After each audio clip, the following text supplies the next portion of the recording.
grow, develop, and succeed with care. So we are the Thriving Light.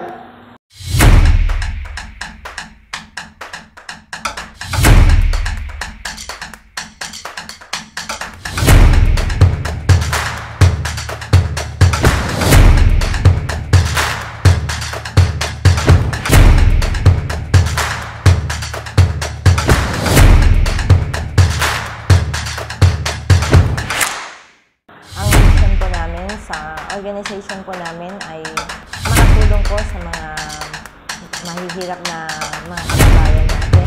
As a non-profit organization, ang Thriving Light ay ang goal namin talaga ay para mag-benefit ang community ng Umingan. Marami pong salamat dahil nabuo po ang Thriving Light Organization ngayon sa munisipyo po natin as a civil society organization.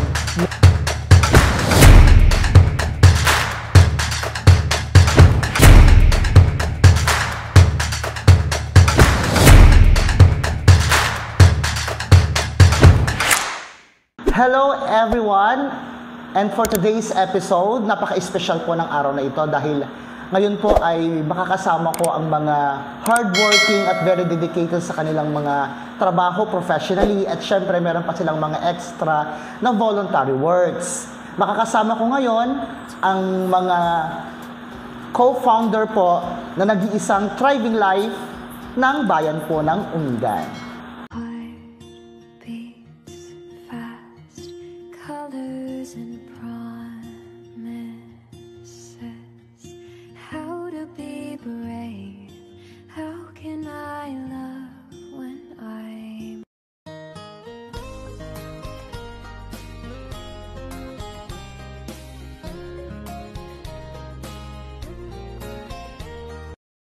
Ayan, mga auntie, nagpapasalamat po ako unang-una sa Thriving Light, sa inyo po, ma'am, sir, sa pag-invite po sa amin para po ma-share po ninyo yung kwento at yung proseso, yung hirap na pinagdaanan po ng Thriving Light. Maraming salamat po. Ayan. Good morning po, ma'am, sir. Good morning. Good morning sa mga viewers. Kamusta po ang araw po natin ngayon? Mabuti. Cannot complain. Si ma'am, kamusta po? Alam ko, si ma'am ay very hardworking teacher and si sir teacher din po, pero si ma'am talaga yung very active na elementary teacher. Kamusta po ang pagiging teacher, ma'am? Isang maulang umaga sa mga bata, madaming nagbe-message kung may tuloy ang pasok, tuloy pa rin po ang pasok ng mga bata. Si ma'am po, bali ano po ang trabaho nyo as of the moment, aside from being the co-founder and volunteer po ng Thriving Light? I'm based in Dubai. So, ngayon, summer vacation ng mga anak ko. So, andito kami hanggang end of August. So, as an OFW, I work as a supply chain professional sa Dubai. So, medyo matagal-tagal na din doon. So, I make it a point na every year, makakauwi kami ng mga bata para makita yung mother and father ko. Si sir, alam ko teacher dati si sir din. Yes, dati, so, ano pong pinagkakabahalan ni sir niya? Ngayon, medyo nakapag-ipon na rin ng konti. So, nagmamanage ako ng farming ko sa barangay namin. Apo. And nagpo-produce din ako ng mga binhi para sa mga co-farmers ko din siya. And then dito rin, since ako na yung nagbabudget ng time ko, kaya gusto ko rin tumulong sa ating bayan ng Umingan. So kaya nandito po kami ngayon kasama ko. Apo. Ito po yung isang question na gusto kong itanongin po, hindi lang po sa inyong tatlo. Bakit po kayo napasama or na-involve sa organization like Thriving Light, ma'am? Napasama. Ito po, binuo lang po namin yung Get Together noong 2021 sa pamamagitan lang po ng pabingo sa mga kabatch po namin, batch 95 ng QSA. Then, yearly po yung nagagawa namin, nabibigyan din po namin ng mga groceries yung mga kabatch po namin medyo hirap po.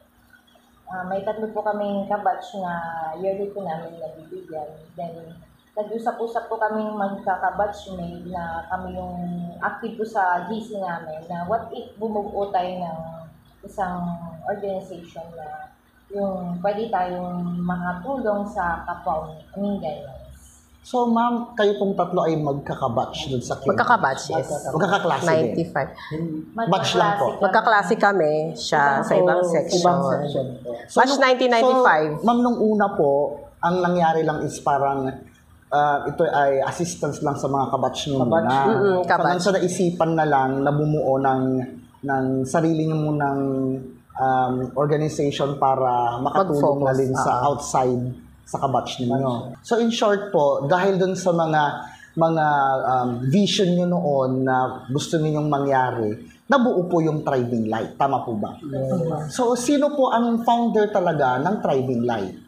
Ang founder is si Minerva Casam Taylor na base sa United States. Kabatch din namin siya. So, yung story kasi ng Thriving Light medyo nakakatawa dahil during the pandemic, di ba? So, panic na lahat na baka na tayo, matigok na tayo, di ba? Parang why not reach out sa mga kabatch natin? Kasi may Facebook naman, halos lahat naman may Facebook, may internet connection. So, parang nagkaroon ng gathering, Christmas party, pa-bingo, and then the next year, parang parole making competition para sa mga anak na mga kabatch namin. Then yung nanalo, may educational support financially. And then, since si Minerva at saka kabilang ako, I'm the co-founder pala. And meron kami mga standing scholars talaga sa high school. So, na hindi out sa news or something. Basta tulong. So, parang sabi, why not na, kagaya nga sabi ni Sir, na mag-establish na lang focusing on educational support. So, then, ngayon, nandito na kami. So, doon nag-start talaga doon po. nag-start lahat. Tapos parang nagbuo na ng committee. Meron kaming board members na nasa batch din namin. Hindi lang sa QMA, kasi kami QMA. Meron din galing sa public, high school, tapos meron din galing sa Immaculate Conception. So, bumuo kami na officers, and then kaming mga founders at saka yung iba, yung mga, kasi hindi lang naman based dito sa Umingan, everywhere in the world, diba? So, nasa kalat-kalat kami. So, kami, parang step back, advisory members kami. So, doon nag-start. Then, siguro yung common denominator namin lahat is yung passion namin na tumulong talaga. So, like me, I'm from Abot Molina. So, yung tatay ko, public servant. So, lumaki ako na alam yung importansya ng pagtutulungan, pagtulong. Kasi, yung konting tulong lang, malaki na para sa indigent family, di ba? Para maiangat mo sila, para mabago yung pamumuhay nila. Sa word po na galing po sa inyo about importante, gaano ka-importante sa Thriving Light yung sinasabi nating edukasyon para sa kabataan? Napaka-importante yun. Di ba meron ngang kasabihan na ang kabataan ng pag-asa ng bayan.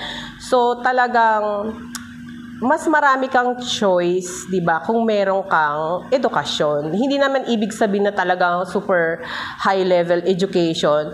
Basta makapag-aral ka lang at saka dapat meron ka ding motivation, bakit mo ginagawa yun? Kasi 'di ba nung mga kapanahunan natin, ito yung kurso mo, ganto, ayaw mo naman, 'di ba? So, hindi ka nagpo-pursue nung gusto mong career. Sinusunod mo na lang yung parents mo. Ngayon, iba na kasi talaga. Alam na ng mga bata kung anong gusto nila. Yun nga lang, hindi lahat may kakayahan or may chance makapag-aral. So, doon kami papasok ngayon. So, ang dami talaga. Nakita namin ang dami, di ba, madam, na matatalino, smart, matataas ang grades, talagang dedicated. Gusto nila makapag-aral. So, yun, isa sa mga challenges namin is, kagaya ngayon, may 3 scholars na kami. Then, may isa pang dadagdag. So, yung mga applicants, syempre sinasala din namin kung sino talaga yung well-deserved and talagang qualified. maging scholar namin. So, ang hirap din sabihan nung hindi makakapasa or hindi namin na, di ba, parang kasi gusto rin talaga nila. So, yung isa sa mga challenges na namin ngayon. Si ma'am, nung nag-uumpisa kayo po, natatandaan mo pa kung ilan lang kayo dati, yung miyembro po ninyo, nung unang months or unang 6 months? Nabuo po yung organizational chart namin.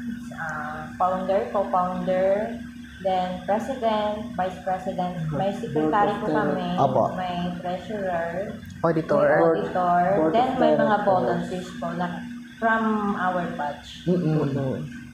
Pero nung nag-uumpisa po kayo, gaano po kahirap mag-umpisa ng ganitong organization? Siyempre, malamang sa panahon ngayon, saka sa mentality ng mga tao.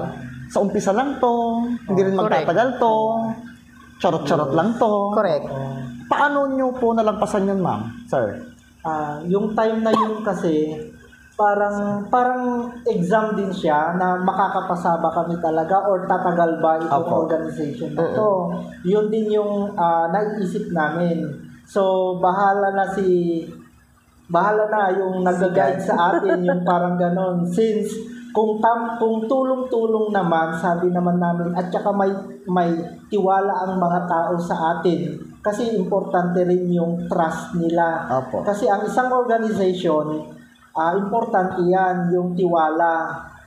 Ganon din yung kakayahan at tayo ng isang tao para mag-handle sa isang organization. Hindi lang basta-basta na-go ka lang ng go doon, kundi dapat din talaga yung isang namamahala doon, meron na yung kanyang ability, yung kanyang fashion sa buhay, makikita mo kung paano talaga yung mga ibang tao tumanggap din para sa kanyang katayuan. Kay ma'am po, kasi lagi nandito si ma'am. Lagi po kayo, si ma'am kasi nasa abroad siya.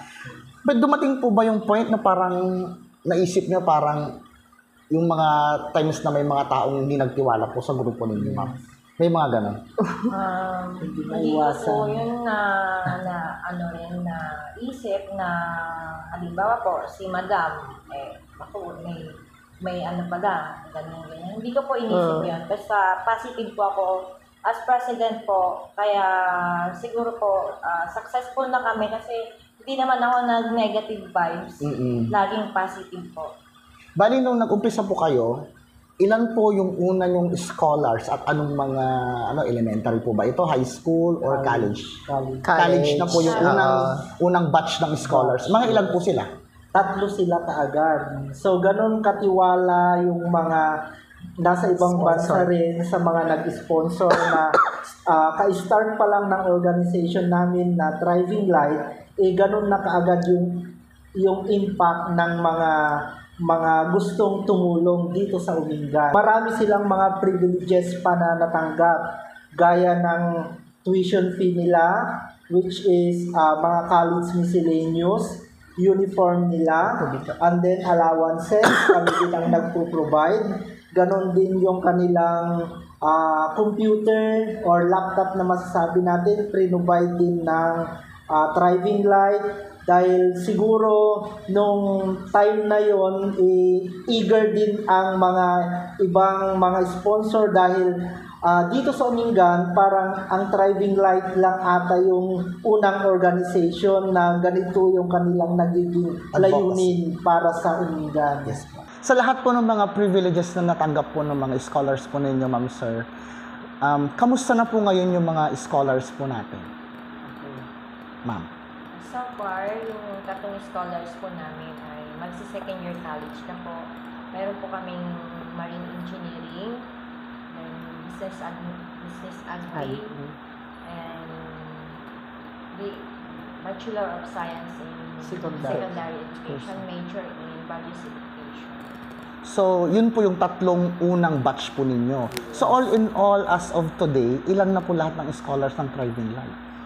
3. Tatlo siya, incoming. pero ngayon may incoming May na naman na isang isa. In August. This coming 2024. Hmm. Hopefully, yung scholar na yun, may, ganun din yung kanilang flow na consistent yung kanilang, kasi hindi lang naman talino yung hinahanap namin dito or potential. So marami ding mga ibang gaya ng pag-uugali din ng mga bata, yung eager talagang makapagtapos dahil sa kahirapan. Kasi ang hinahanap talaga naming mga scholars, yung mga sabihin natin na poor but deserving na mga estudyante. So kung ini-interview namin sila, after ng interview, pumupunta rin kami sa bahay nila para ma-interview din yung kanilang mga magulang, para ma-check namin kung paano yung status ng kanilang pamumulang gano'n. Opo.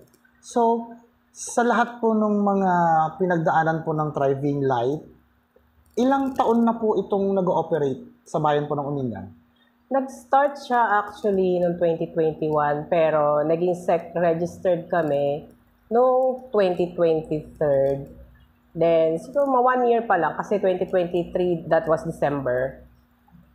So, and also, just recently na-accredited na din kami ng Sangguniang Bayan ng Umingan, Pangasinan. Ayan. Tsaka may add to that yung sa scholar, hindi lang naman basta mabibigyan namin ng pang allowance or something. Meron, chine-check namin sila regularly.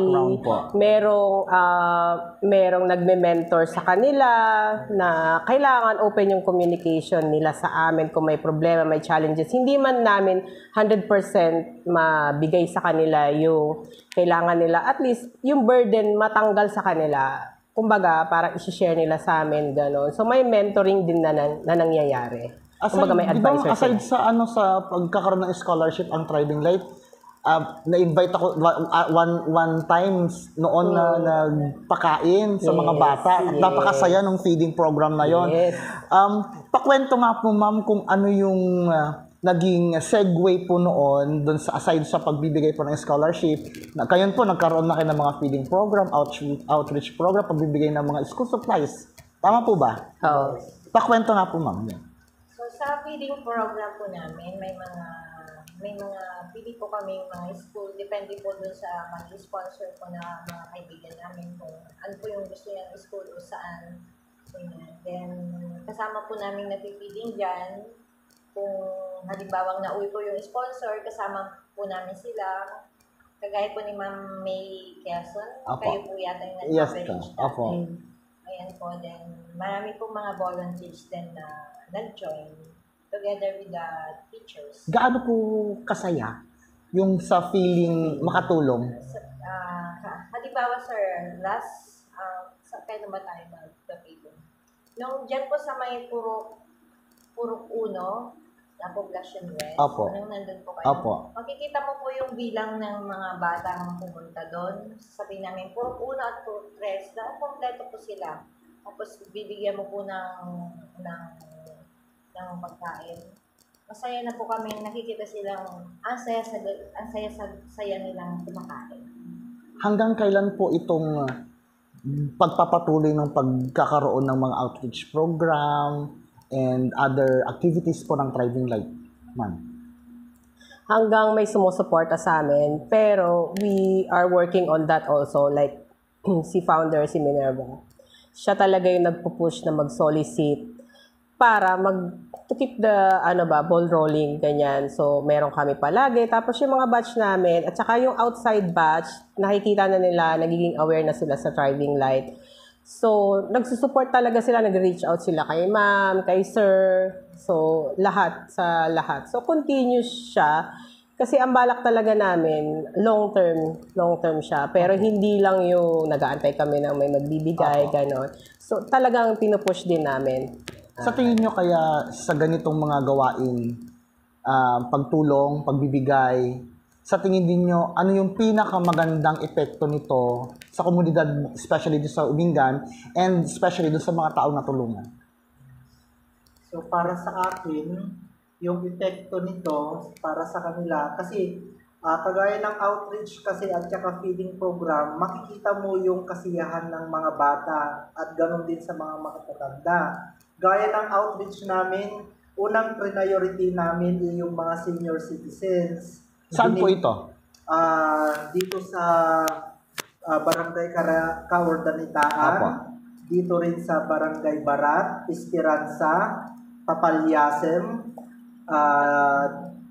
Fulgocino, at dito rin sa Prado. Pero as of the moment, priority moment, po ninyo yung yung scholars. education. Oo. Kasi sabi nga po nila, di ba, pagka tumulong ka at yung tinulungan mo naging successful, sila din yung tutulong sa Give back to iba. community. Para kumbaga magbabound Magro-roll na rin, oo. Kaya balik mas at babalik. priority namin yung scholarship namin. Dahil hindi lang sa pamilya nila, time welcome, i-share din nila sa ibang nandito sa Umingan, yung sakripisyo nila at yung denied namin sa pagtulong sa kanilang pag-aaral.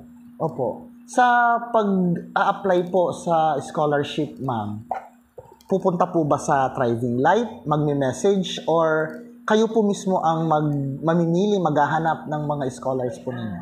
Mag-reach out po sila sa FB page po natin. Ng Thriving Light po? Yes po. Then, sasagutin po namin kung sino man po sa admin ang makakabasa po. Then, yung hard copy po ng mga requirements, pwede po nilang i-drop by dito sa school. Ay, Kasi opo. mas malapit dito sa bahay. Oo. Panahon po ba na, sa panahon ngayon na mahal na lahat ng bilihin, tumataas lahat ng mga cost of living, Lahat. talaga nag-i-innovate ang technology, nagbabago ang trends, nagbabago ang ugali ng mga kabataan. Sa tingin nyo, ang pagtulong sa kapwa ay isa sa napakahalagang obligasyon ng tao? Sir? Yes naman. Kasi kahit hindi ka sabihin natin na medyo mataas ang estado mo sa buhay, yung pagtulong kasi, kung nasa puso mo talaga, kahit sabihin na natin na konti lang yung ipon mo or konti lang yung flow ng yung pamumuhay, kung mayroon ka talagang care para sa mga tao na nakikita mo kung paano yung estado ng kanilang pamumuhay, kahit saan ka pumunta yan talagang kung yung puso mo talagang nakikita mo yung pagtulong talaga, yun yung magiging resulta niya. Ma'am, sino-sino po yung gusto mong pasalamatan sa mga activities na ginagawa po ninyo para po sa ating mga kababayan sa bayan po ng Umingan? Unang-una, aking pinasasalamatan. As president po ng Thriving Light, isa po akong teacher dito sa Umingan Central Elementary School. So may pasok po ako pag may mga outreach o feeding po kami, may time po kami may pasok. Nagpapaalam po ako ng konting oras sa aming principal, Madam Mona Lisa M. Pablo. Maraming salamat, ma'am. Sa mga barangay official po na napuntahan na namin, mga barrios, maraming salamat din po sa mainit na pagtanggap niyo po sa amin tuwing kami po ay napupunta sa inyong lugar. At sa mga bata rin po na aming napapasaya at nabigyan po ng mga school supplies. Lately lang po nagpamigay kami, kagaya po kanina at nung nakaraan. Sino ba? At lalong-lalo na po yung mga sponsors po na walang sawa pong nagbibigay ng tulong sa kababayan natin taga-Umingan. Sa mga principals and teachers din Yeah, na pinupuntahan yun natin po, sa mga mga schools. iba't ibang schools. Ano pong gusto nyong sabihin, ma'am, sa lahat ng mga kababayan natin na maging katulad ng Thriving Light? Ay, oo. I would like to take this opportunity. Sa mga, alam namin maraming mga successful sa Umingan na gustong tumulong or yung mga hindi pa nakakaalam kung paano tumulong, ini-encourage po namin kayo na makipagtulungan or makipag-partnership sa Thriving Light. Just reach out. Meron po kaming Facebook page, meron kaming website. Pwede nyo kami i-message doon. And makikita nyo naman po yung mga review or yung mga nagawa na namin na activities dun sa Facebook page. So, pwede nyo i-review, pwede kayong magtanong. So, please, kung gusto nyo po sumuporta, reach out to us. Kasi marami po talaga mga smart At saka, para maiangatin natin ang mga Omingganians. So, ibigyan kita, sir, ng 1 million ngayon. Pagpapalit mo ba sa driving light? Ay, hindi. Kasi ang driving light, yung samahan namin talaga, nag-enjoy kami doon eh. Nandun Super. yung support sa isa't isa, nag-share kami kung paano pa mas lalong palakihin namin ang driving light. At saka gusto rin namin tayong welcome ibigay din namin sa aming mga anak kung ano yung nasimulan namin. Kaya anin ko yung pera na 1 million kung ang driving light naman mas lalong maraming natutulungan dito sa Umingan. Ma'am, describe driving light in one word. Ang hirap ng tanong, ah. Nabigla ako. Hope. Bakit hope? Kasi, kumbaga parang naging hope kami sa mga kabataan na, kumbaga nasa dead end na. Tsaka naghahanap ng kung paano ba mamuhay. Kasi in reality, sobrang hirap maging, mabuhay sa Mahirap mundo. maging mahirap talaga. Mahirap talaga. So, kahit mahirap ka, do something, di ba? Opo. Iwanan na natin yung bakit puro gano'n, di ba? Do something. May paraan. So, naging parang ray of sunshine kami, gano'n. Ilaw. Oo, na parang, hope, gano'n. So, yun yung best na describe driving light.